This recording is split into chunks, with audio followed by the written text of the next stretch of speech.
So today I'm going to go over the reasons why I think a sequel to Call of Duty Advanced Warfare, which released 10 years ago, is likely to happen in 2027. I'm going to be Nostradamus here. I'm going to predict the future. It's going to happen. I'm telling you right now. And these reasons are they're going to shock you.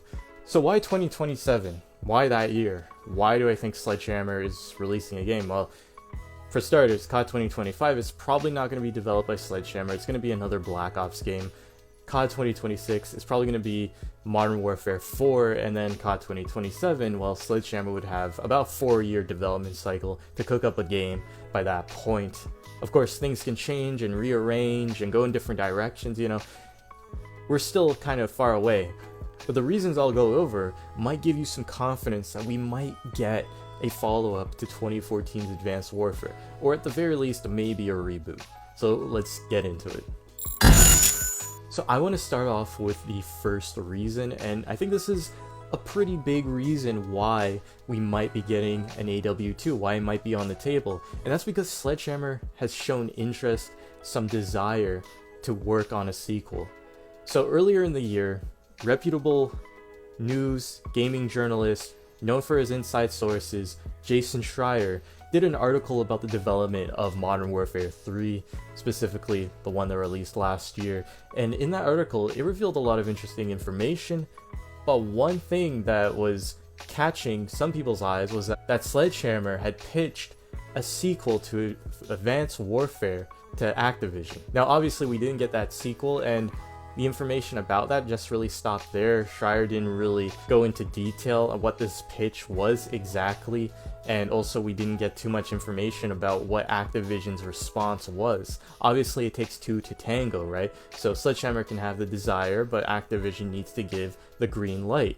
The thing is, though, Activision hasn't outright rejected the idea or the proposal. Sure, we didn't get a sequel to Advanced Warfare, at least yet, but it seemed like a follow-up to Modern Warfare 2, as in Modern Warfare 3, a full game or an expansion, was the priority.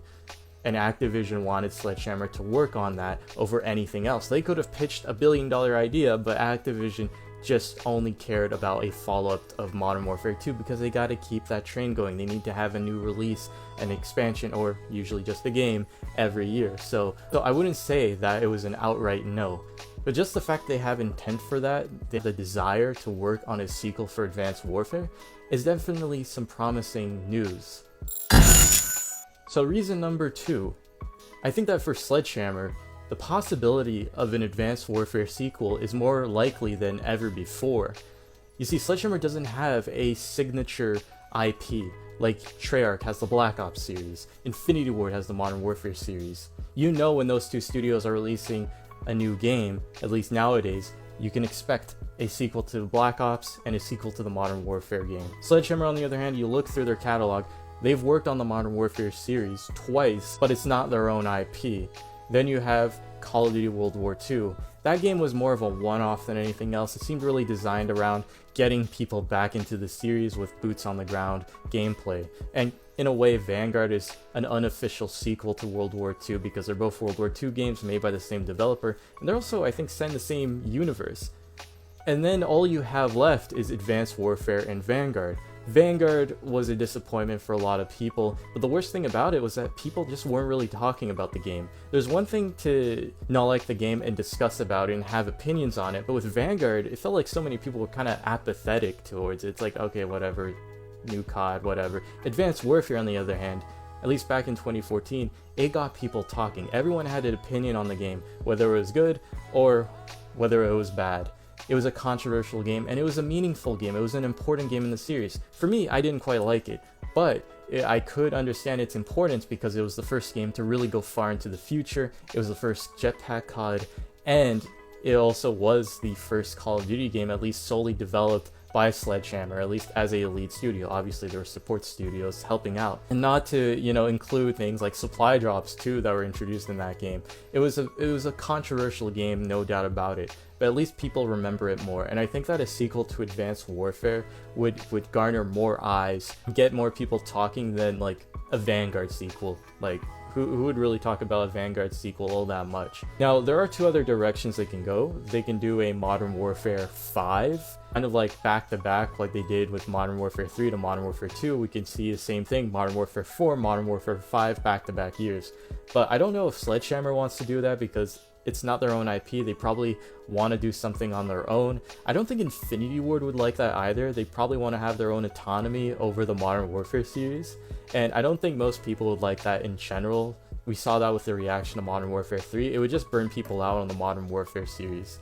The other direction, and I think this direction is more likely, doing a new IP. But doing a new IP comes with its risks, at least from the perspective of Activision. It doesn't have that built-in name recognition compared pre-existing IP. So basically, whatever direction Sledgehammer takes, it's going to be risky. But I think a sequel to Advanced Warfare, at the very least, will get more people talking and more eyes on the product, and sometimes that's more important than people not caring at all. Now, reason number 3 is that I think Advanced Warfare's reputation has improved over the years. You know that saying of time heals all wounds? Well, I can tell you right now, as someone who doesn't like Advanced Warfare, I don't really talk trash about the game, at least not as much as I did back in 2014, 2015 when the game was fresh, was new. In many ways, AW has become kind of viewed as a product of its time and also kind of a risk that was taken.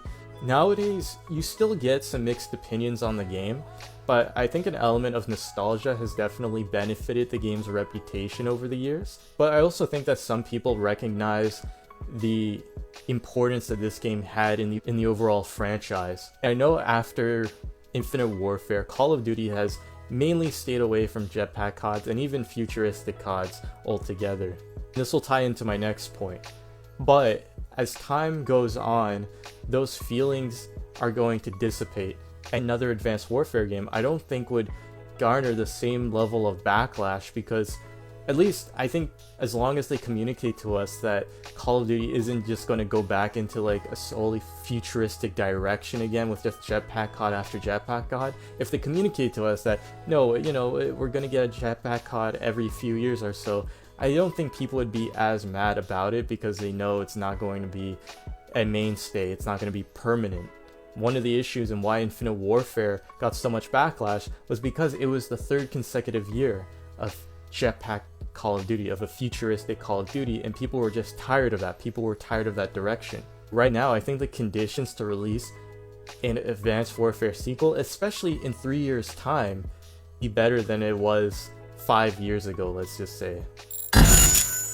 Now this point connects to my last point, as I said, but this has to do with Call of Duty kind of warming back up to the futuristic era. So according to a lot of the rumors and leaks about COD 2025, which, yeah, next year's 2025, kind of crazy, the next game we're going to be getting is going to be a Black Ops 2 sequel set in the mid-2030s. Now, it's not going into the far future, but it seems like Activision, Call of Duty, they're kind of dipping their toes into the waters again of the futuristic era to see how people kind of respond to it.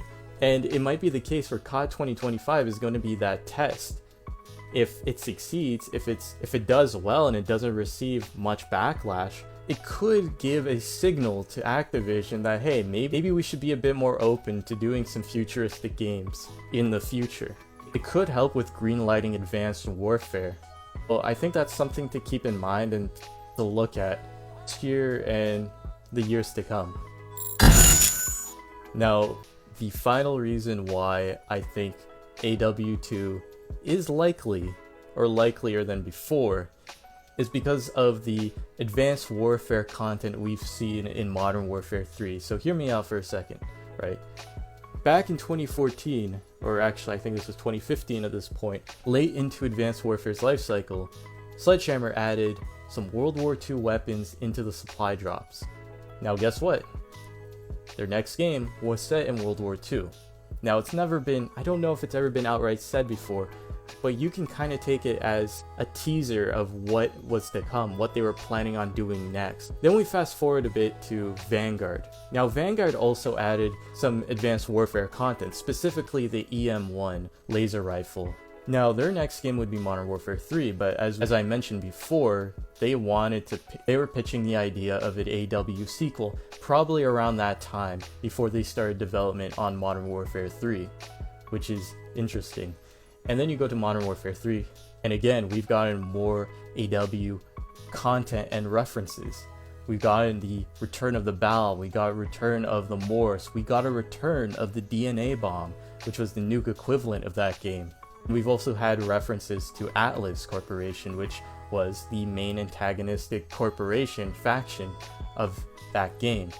So all of these references might be teasers, might be hints as to what's to come, and a lot of games do that, where they'll hint some details about their next game.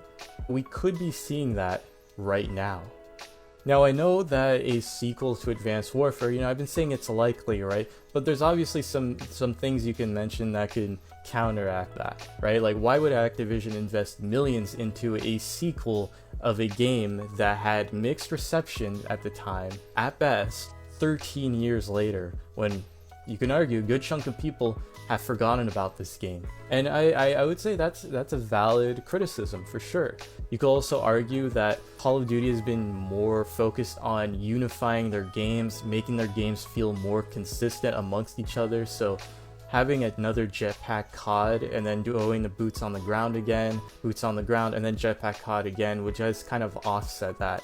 But I would argue things like the Omni movement system being introduced shows that they're still willing to experiment with the movement systems in COD and take a few risks here and there.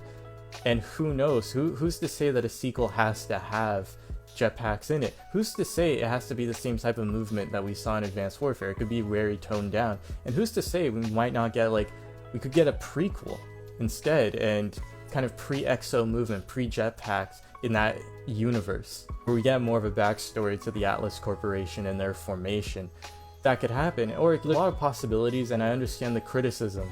I do think that the 5 reasons I laid out, at least a bit of confidence that we'll get a sequel, a follow-up to Advanced Warfare in the future. Anyways, with all that said, adios.